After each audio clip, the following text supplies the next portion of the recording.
나스닥이 고점 대비 벌써 35%가 빠졌는데요. 저희 상승효과TV에서 하고 있는 나스닥 매월 10만원씩 10년 사기 콘텐츠 지금도 하고 있느냐, 앞으로도 사야 되느냐 많은 분들이 여쭤보시는데요. 먼저 현황을 알려드리면 지금 저희는 20개월 차 총 19번 매수를 했습니다. 그리고 7월달 초에 또 한 번 매수를 할 거예요. 총 20번 매수를 하게 되겠죠. 수익률과 대응 전략을 알아볼게요. 바로 계좌 내역 보여드리면 이게 저희가 사고 있는 타이거 미국 나스닥 100 계좌입니다. 여기 빨간색 B 표시가 돼 있죠? 이게 다 매수 표시예요. 처음에 61,382원에서 매수를 시작해서 최고점 85,300원까지 샀습니다. 매수 방법은 같은 수량을 10년 동안 매달 사모아가는 그런 방법이고요. 현재가는 67,535원. 자, 이렇게 순차적으로 한 번, 두 번, 세 번, 네 번 쭉쭉 사모아 갔습니다. 저는 두 주씩 사모아 가고 있어요. 10만원이 조금 넘겠죠? 이렇게 13, 14, 15, 16, 17, 18, 19 총 19번 샀고 이번에 또 한 번 사게 되면 매수 단가는 조금 더 낮아질 거예요. 자, 그럼 이렇게 19번을 샀는데 평균 매수 단가는 과연 어디일까? 이게 제일 궁금하시겠죠? 자, 보면은 이렇게 74,477원입니다. 자, 그럼 여기서 계좌를 한번 오픈해 보겠습니다. 과연 수익일까 손실일까? 예상했던 대로 수익률은 마이너스 9.36%예요. 보유 수량은 40개, 총 298만원어치를 사서 현재 평가금은 270만원입니다. 평가 손실이 28만원이죠. 근데 19번 샀는데 왜 40주일까? 19번씩 2주씩이니까 원래 38주가 돼야 되는데 제가 착오로 한 번을 더 샀어요. 사고 까먹고 그 다음날 한 번 또 샀습니다. 그래서 지금 40주가 돼 있고 저와 똑같이 시작하신 분들은 거의 비슷한 수익률을 얻고 계실 거예요. 매수 평균 단가는 74,477원 그리고 현재가 67,530원 요 정도가 손실인 거죠. 그래도 한 300만원어치 샀으니까 어느 정도 좀 많이 수량은 모이긴 했어요. 근데 상승효과님 지금 주가가 계속 떨어지고 있는데 이거 계속 사도 괜찮은가요? 계속 사야 되나요? 앞으로 제가 드릴 말씀을 꼭 명심해서 기억하시길 바라겠습니다. 일단 나스닥 적립식 매수 앞으로 계속 사야 될까에 대한 답변입니다. 과거 나스닥 30년 차트인데 이렇게 우상향을 했어요. 물론 굴곡이 굉장히 많죠. 이 우상향하는 나스닥을 10년 동안 모아갔을 때 어떤 일이 벌어질지 제가 실제 여러분들께 보여드리기 위한 시뮬레이션 컨텐츠예요. 제가 그러다가 7개월 전 댓글을 발견했는데 오렌지병님께서 굉장히 중요한 핵심을 짚어주셨어요. 이 방식의 핵심은 하락기에도 원칙대로 매수하고 기다려야 한다는 겁니다. 그때 가서 방식 바꾸면 다른 사람과 다를 게 없음. 오렌지병님 핵심을 정확히 짚어주셨어요. 그럼 나스닥 차트를 세 등분해서 과거 10년 동안 어떤 일들이 벌어졌나 한번 볼게요. 이렇게 과거 10년 주가가 올랐죠? 이때 샀다면 10년 후에 무조건 수익입니다. 그 이전 10년 이때도 마찬가지예요. 여기 사서 주가는 여기니까 어쨌든 수익이죠. 굴곡은 있었지만. 그리고 그 이전 10년 닷컴 버블로 인해서 크게 하락을 했음에도 불구하고 어쨌든 이렇게 수익을 봤다는 걸 알 수 있어요. 이렇게 10년은 굉장히 장기간입니다. 그리고 보통 아주 큰 위기가 10년에 한두 번 걸로 오기 때문에 이런 위기를 한번 거칠 수는 있지만 어쨌든 10년을 투자한다고 가정했을 때는 그 위기는 굉장히 우리가 10년 주기로 놓고 봤을 때는 한 번밖에 없는 혹은 한두 번밖에 없는 굉장히 좋은 매수 기회다라는 걸 알 수 있어요. 그리고 10년을 투자했을 때는 무조건 수익을 봤다는 걸 알 수 있죠. 극단적인 사례 한 번만 빼면 자 10년을 이렇게 왼쪽으로 옮겨볼게요. 닷컴버블 최고점에 사서 10년 뒤에 팔았다면 자 손실입니다. 근데 이런 극단적인 경우 이거는 제가 일부러 고점을 찍어서 10년을 맞췄기 때문에 이런 일이 벌어졌는데 이런 극단적인 사례가 아니라면은 무조건 10년 이상 투자하면 무조건 이익이라는 거예요. 이게 주식시장의 우상향, 장기 투자의 장점이라는 거죠. 실제 QQQ, 나스닥 추종 ETF 대표적인 ETF죠. 과거 흐름을 보면 이런 식으로 결국 이런 닷컴버블도 해결이 되고 우상향했다는 걸 알 수 있어요. 물론 최근 수익률은 좋지 않습니다. 마이너스 16%, 최근 5년 17%, 최근 10년 18% 정도. 물론 이게 제일 고점에 있을 때는 25%가 넘었었어요. 10년 수익률이. 하지만 과거에 많은 부분 상승을 해왔기 때문에 지금도 18%라는 수익을 올리고 있다는 거죠. 큰 폭 조정이 왔음에도 불구하고 18% 수익률 양호합니다. 그리고 이 주식을 팔지 않는다면 이 수익률은 다시 올라갈 테니까요. 그래서 여러분들이 지금 기억하셔야 될 게 뭐냐면 지금 우리가 매수하는 과정에 있어서의 지금 수익률 마이너스 9점 몇 프로 이건 전혀 의미가 없는 숫자라는 거죠. 여기서 핵심을 하나 알려드릴게요. 이렇게 상승장과 하락장이 반복되죠. 앞서 차트를 보셨다시피 이런 식으로 주가는 우상향을 해왔어요. 근데 우리가 해오는 적립식 매수, 주가 자체에 수렴을 합니다. 같은 기간, 같은 수량을 계속 모아가기 때문에.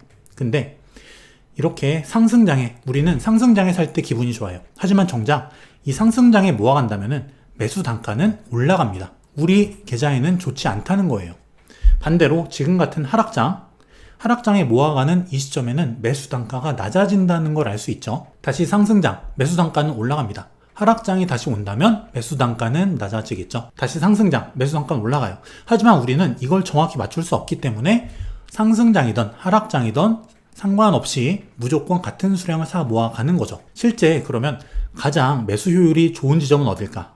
바로 여기겠죠. 이 시점에 몰빵해서 몽탱이로 샀다면 굉장히 높은 효율을 올릴 수 있다는 거예요. 하지만 우리는 여기를 알 수 없다는 거죠. 가장 효율적인 매수 시점이긴 한데 알 수는 없다. 그리고 또 하나 중요한 건 뭐냐면 가장 효율적인 매수 구간인 이 시점은 가장 우리의 공포 심리가 극대화되는 가장 공포스럽고 무서운 구간이라는 거예요. 지금처럼 말이죠. 이렇게 매수 맥점은 공포의 최고조에 달하는 구간입니다. 우리가 이 사실을 절대 잊으면 안 돼요. 그리고 오렌지병님이 짚어주신 이 핵심, 이거를 꼭 기억하셔야 됩니다. 하락기에도 원칙대로 매수하고 기다려야 된다. 그렇지 않으면 의미가 없어진다는 거예요. 실제 우리가 이렇게 올라갈 때 기분 좋아서 사고 떨어질 때는 무서워서 안 샀다면 평균 단가는 이 위에 있겠죠. 하지만 우리는 이 하락장에도 꿋꿋하게 모아갔기 때문에 매수 단가가 여기까지 떨어질 수 있던 거예요. 이 적립식 매수의 매수 단가 하락 효과를 우리가 꼭 기억해야 되는 이유가 여기 있는 거예요. 이렇게 적립식 투자, 주가가 하락할 때 오히려 모아간다면 내 계좌에는 오히려 좋은 효과를 가져다 준다. 오히려 매수 단가는 내려갈 수 있다. 이걸 꼭 기억하세요. 그리고 지금처럼은 아니겠지만 지금보다 더한 공포였죠. 글로벌 금융위기 때. 이때를 예시로 한번 들어볼게요. 이때는 나스닥 주가가 고점 대비 바닥까지 마이너스 56%, 반토막이 넘게 났어요. 근데 이때 그냥 빠졌냐? 아니죠? 이렇게 개미들을 피말라 죽입니다. 25%가 빠지죠? 16% 반등합니다. 15% 또 빠져요. 13% 또 반등. 그리고 마이너스 40% 하락, 16% 반등, 27% 하락, 22% 반등, 또 24% 하락. 최종적인 반등은 이 다음에 나왔다는 거예요. 모든 개미들이 공포에 질려서 이제는 더 이상 희망도 없다. 그냥 다 포기하는 시점, 반등은 그때 왔다는 거죠. 그런데 우리가 이 하락 과정 꾸준하게 적립식으로 매수해서 모아갔다면 어떻게 됐을까? 금융위기 후 나스닥 차트예요. 이렇게 1200%가 상승을 합니다. 하지만 이 1200%를 그냥 가져갈 수 없었겠죠. 정말 고난, 고통, 인내, 인고의 시간이 필요했다는 거예요. 아무나 버틸 수 없었겠죠. 이런 고통의 시간에도 불구하고 꾸준히 모아갔던 사람은 이런 과실, 수익의 열매를 따먹을 수 있었다는 거예요. 지금도 마찬가지입니다. 여러분들이 지금 굉장히 많이 힘드실 거예요. 하지만 지금도 금융위기 때만큼은 아니지만 굉장히 많은 분들이 마이너스 20%, 30% 혹은 반토막, 굉장한 손실을 입고 계세요. 하지만 장기적으로 봤을 때는 지금 구간이 싼 구간이냐 비싼 구간이냐 나누어 봤을 때는 싼 구간이라는 거죠. 적립식 투자를 함께 해가는 분들이라면 지금 꾸준히 사모을 기회라는 겁니다. 오히려 이렇게 주가가 빠질 때는 평소보다 조금씩 더 많은 수량을 사 모아도 오히려 좋아요. 상승할 때는 오히려 매수 수량을 조금씩 줄이고 하락할 때는 매수 수량을 오히려 늘리는 이런 방법도 아주 효율적인 방법이 될 수 있다는 거죠. 자, 지금 적립식 투자의 적기, 지금 어떻게 해야 될지 매수 전략을 알려드리겠습니다. 먼저 첫 번째, 하락장에 많이 사면 이긴다. 하락장 그리고 공포에 사자는 거예요. 매수 단가를 낮추려면 이게 방법이다라는 겁니다. 그리고 오래 사면 사모을수록 이긴다. 오래 꾸준하게 사는 사람이 승자가 된다는 거예요. 보셨다시피 증시는 장기 우상향을 해왔죠. 이렇게 우리에게는 중간중간 이런 인고의 시간들이 있어요. 그리고 우리는 10년 모으기를 하고 있기 때문에 물론 10년 이상 더 모아가겠지만 10년 사이에는 분명히 한두 번의 큰 하락, 조정장은 반드시 와요. 그럼 그때가 위기였냐 기회였냐, 과거를 한번 놓고 보자고요. 이런 하락장들, 크고 작은 하락장들, 이때가 기회였나요? 아니면은 위기였나요? 이거를 생각해 보자는 거예요. 우리는 1, 2년 투자하고 말 게 아니죠. 고점에 사서 1, 2년 있다 저점에 팔 게 아니라는 거예요. 이럴 때 떨어질 때 많이 사면은 단가가 많이 떨어진다. 나중에 올랐을 때 팔면 여기서 많은 수량을 샀기 때문에 반드시 큰 수익을 낼 수 있다. 이걸 기억하자는 거예요. 한두 달, 5, 6개월, 1, 2년 작은 관점, 그리고 눈앞에 있는 작은 나무들, 이걸 볼 게 아니라 넓은 관점으로 거시적인 시야, 하늘에서 숲을 바라볼 필요가 있다는 거예요. 그리고 매도는 환희의 한가운데서 하자. 아무리 많이 모아도 저점에 팔면 안 되겠죠? 반드시 상승하는 구간 옵니다. 저점에 떨어질 때 하락 구간에서 많이 매집을 하는 거예요. 그리고 나서 주가가 많이 올랐을 때 너도 나도 더 사자, 빚내서 사자, 레버리지 쓰고 신용미수 쓰고 할 때 그때 분할로 팔면 틀림이 없다는 거예요. 모아온 물량 저점에 모았다면 매도 시점 낮은 가격에 팔 필요가 절대 없다는 거죠. 고점에 주가가 다다랐을 때 그때 팔면 된다는 거예요. 고점에 팔았을 때 그 파는 시점이 나의 수익률을 결정한다. 그리고 이번 하락장에서 많은 분들이 실수를 많이 하셨을 거예요. 또 후회도 많이 하셨을 텐데 내가 실력과 내공이 없다면 가장 편하고 쉬운 투자 바로 적립식 매수예요. 같은 수량을 매달 조금씩 모아가는 적립식 투자 방법, 이게 가장 좋은 방법이라는 거죠. 물론 실력이 있다면 저점에 사서 고점에 팔면 됩니다. 하지만 많은 분들이 이게 어렵죠. 그래서 이런 적립식 투자를 같이 해 나가고 있는 거예요. 그리고 월급 탈 때마다 살 수 있는, 내가 뭐 한 300만원, 500만원씩 목돈을 샀어요. 근데 공교롭게 그때가 고점이야. 저점에서도 300, 500 그럼 똑같이 살 수 있어야 됩니다. 아니면 더 많이 사거나. 근데 그게 안 돼요. 그럼 이거는 망친 적립식 투자라는 거예요.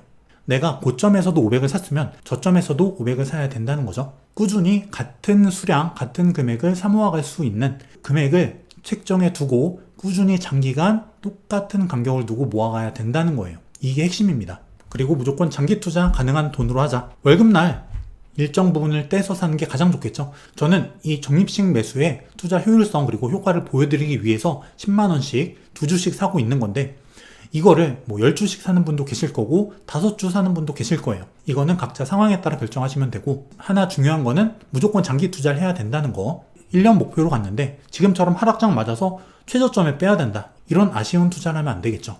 그리고 공포의 분할 매수하자. 지금처럼 공포가 극에 달해 있을 때 이런 시기에 분할해서 사 모으다 보면 반드시 반등장은 무조건 온다. 그래서 환희가 가득 차 있을 때 그때 분할해서 매도하자.